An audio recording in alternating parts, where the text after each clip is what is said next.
Hi, I'm John Vorparian, and this is Beyond the Game. Tonight, we're going to focus on the DH. Yes, indeed, the DH of the New York Yankees, designated Hebrew, the Ron Blomberg story.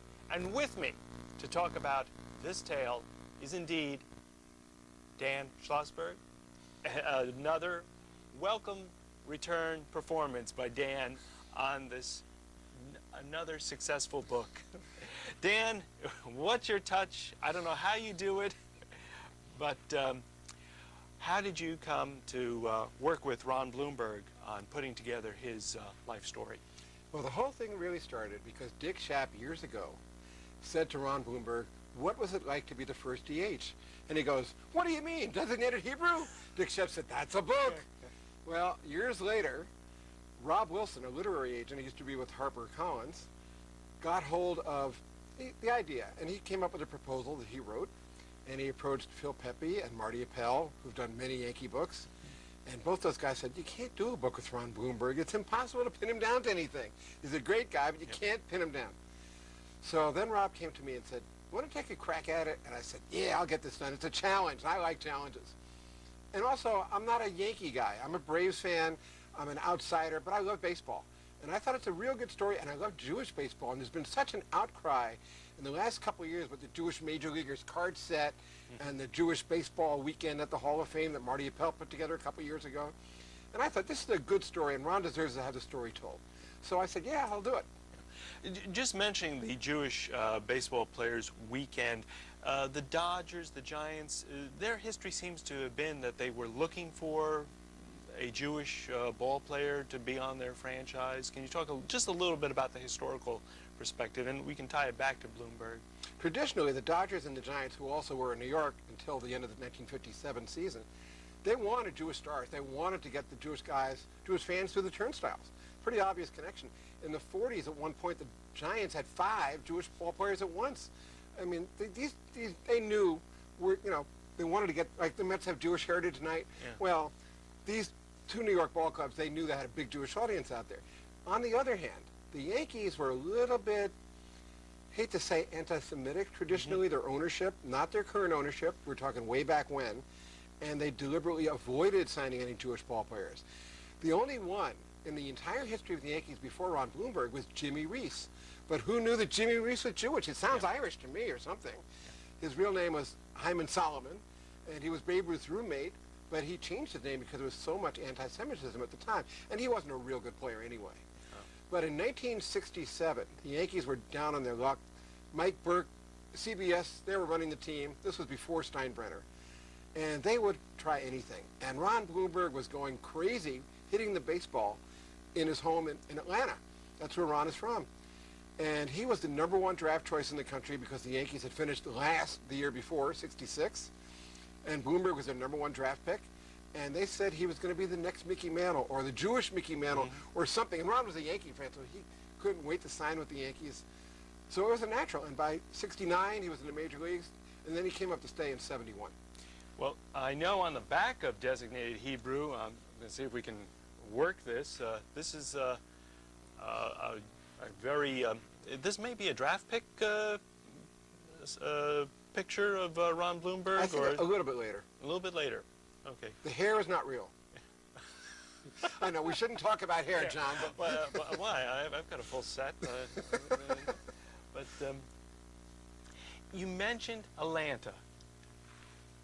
How did he grow up, or what was the fascination with the pinstripes for Ron Blomberg? How did it come about that that was his team? Apparently, Yankee games were broadcast in his area, and he could watch the Yankees. He was a huge Mickey Mantle fan. And then once he got to actually meet Mickey Mantle coming to spring training in 68, he just went totally crazy. He thought it was wonderful. And he used to listen to all the Yankee games. He was actually a Yankee fan. This was way before cable TV and even before the Braves. I mean, the Braves came there in 66, but he was already a Yankee fan, confirmed. Yeah. What is it? Is it fair to say that he grew up in a mixed neighborhood, so to speak? Oh, yeah, very definitely. His parents, he had a brother who passed away. His parents ran a jewelry store. They owned a jewelry store. And Ron played baseball. He played amateur baseball. He played high school ball. Grew at Hills High School. And he said that a lot of his teammates, and this is in the book, Yeah. were KKK people. They knew he was Jewish, but he didn't bother them, they didn't bother him. And since he was the best player on the team, they didn't do anything to him. But in the meantime, they had pickup trucks, and they could see the shotguns and hoods and all that stuff in their cars. Wow. Well, being a good athlete, baseball was not his only sport. Oh, basketball was the number one sport. Baseball was his second sport. He could have gone to UCLA on a basketball scholarship with John Wooden. Wow. And he seriously considered it, but once the Yankees made him a draft choice, it was a no-brainer. What was his, any minor league experience that stood out in his mind? Well, his problem has always been defense, or a lack of it. And that's why the DH was such a godsend to him in '73. But he was an outfielder at first, played a little bit of first base. The Yankees, again, they were thinking of him as the next Mickey Mantle. Mantle was going to retire, and he did retire. '69 spring training, '68 was Mantle's last year. And they thought Bloomberg was going to play center field, maybe right field. Can you imagine Ron Bloomberg playing center? I can't even visualize Ron Bloomberg playing center field. He did play quite a bit of right field once he got to New York, but first base was really his position. But even there, they had to send him down to the instructional league during the offseason and had Bill White, a broadcaster, but a great fielding first baseman during his playing days, work with Ron in the art of defense. And at one point, Bill White said to him, "You ain't never going to get this. You're never going to learn." But Bloomberg made himself an adequate, not terrific, but adequate first baseman. The DH, how did it come about, and what was Bloomberg's possibility of being the record that he holds? It's kind of an interesting story. The American League at the time that it was discussed was the end of the '72 season. The National League was far ahead of the American League on offense. They're scoring a lot more runs, and the owners thought, and they're probably correct, that more runs means more fannies in the seats, more fans through the turnstiles.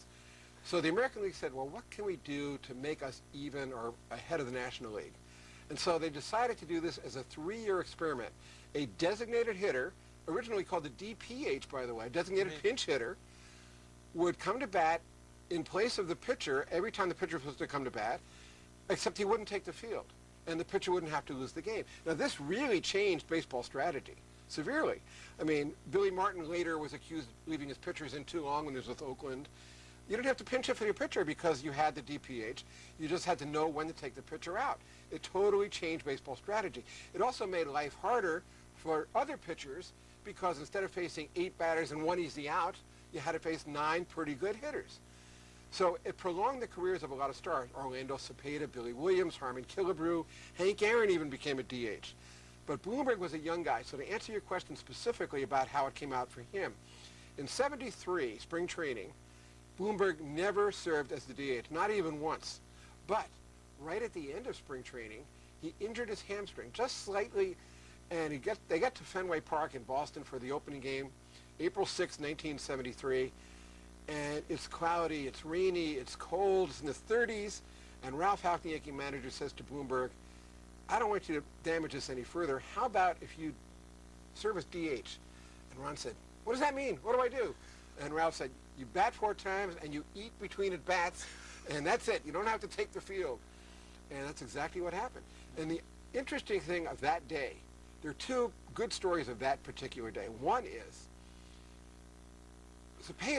Orlando Cepeda was batting 3rd in the Boston lineup, and everybody assumed he would be the first DH. However, Bloomberg was batting 6th in the Yankee lineup. The Yankees loaded the bases.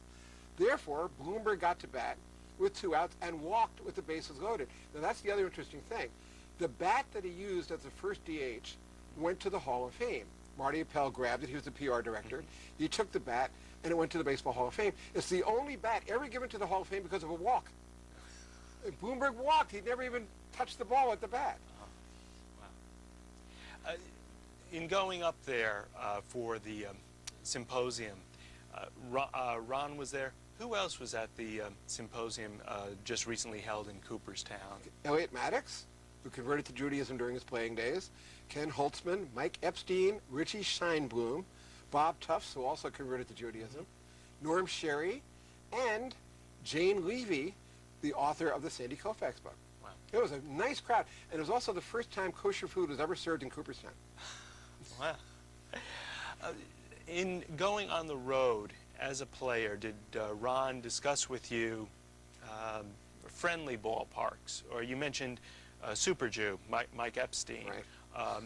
Did he fraternize with any of the players of other teams of that era? Yeah, they talked to each other. Mostly he talked to his teammates with the Yankees. When he first got there, he was the first star Jewish ball player they've ever had. But later on, Ken Holtzman came along and was his teammate. Elliot Maddox joined him, so there were 3 Jews at once. Oh. Of course, by that time, Bloomberg was already injured. He missed almost all of the 76 and 77 seasons with injuries. But he did have 2 Jewish teammates at that time. Yeah. Again, going on the road, were there any towns or cities that he wanted to avoid as a player? He's the kind of guy who could just brush it off or sweep it under the rug or not hear things that were said. He said probably there were more problems within his own clubhouse than within the stands. He never really experienced much from the stands. He did in the minor leagues. He did in restaurants in the minor leagues. I can tell you a couple stories about that. And nothing much from the stands, but within his own clubhouse, there were problems. There were teammates, 3 Yankees in particular, who I will not name because out of respect to Ron, I know who they are, who did things or said things to him. In fact, the wife of one of these players was a star player. The first time she met Mara Bloomberg, Ron's first wife, she didn't say, "Hello, nice to meet you." She said, "Oh, I thought you were going to have horns." Wow. You mentioned food. Ron Bloomberg just recently did, with regards to Designated Hebrew, Stage Deli. That's right. A sandwich naming. Now, I've been to brisses, weddings, bar mitzvahs, funerals. I've never been to a sandwich naming. This was the first one. Oh. And the best part, Ron's sandwich came out of retirement. They've never had a sandwich come out of retirement before. The Ron Bloomberg, which is now number 2 on the Stage Deli menu, it's corned beef, chopped liver, a Bermuda onion, and turkey. Wow. And it's a nice big sandwich. It's really good. Anyway, it's number 2 on the menu at the Stage Deli, and it came out of retirement in honor of Designated Hebrew because the book has become so popular. And Ron is such a good guy. Does Ron have a piece of sports memorabilia that he cherishes? I wonder if he has his original hair weave because there's a story behind it. And I should have asked him if he still has it. When Ron played, he was the chief celebrity spokesman for Cy Sperling's hair replacement centers. And he had a contract that stated that anytime he's on television or doing a commercial or anything like that, he must wear the weave.